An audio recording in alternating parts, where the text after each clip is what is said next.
носител на 3 сребърни медала от Олимпийските игри през 1972, 1976 и 1980 години.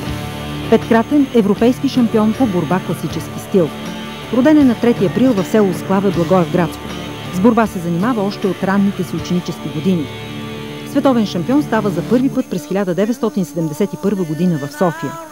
От 70 победи в кариерата си, 40 завършват с туш, 19 с дисквалификация за съперниците, 1 с явно превъзходство и 10 по точки.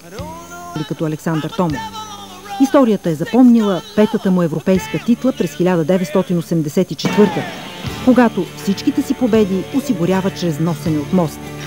Най-плодовитата за тежкия борец е 1973 за 33 минути и 20 секунди. За да постигне тези успехи, Томов подплатяваше техническото си майсторство с отлична физическа подготовка, разказват съвременниците му. На фона на умората след преборванията правеше серии от по 30 набирания от вис. Класическа борба. С невероятния си хъс да побеждава в битката за медали, той е пример за подражание на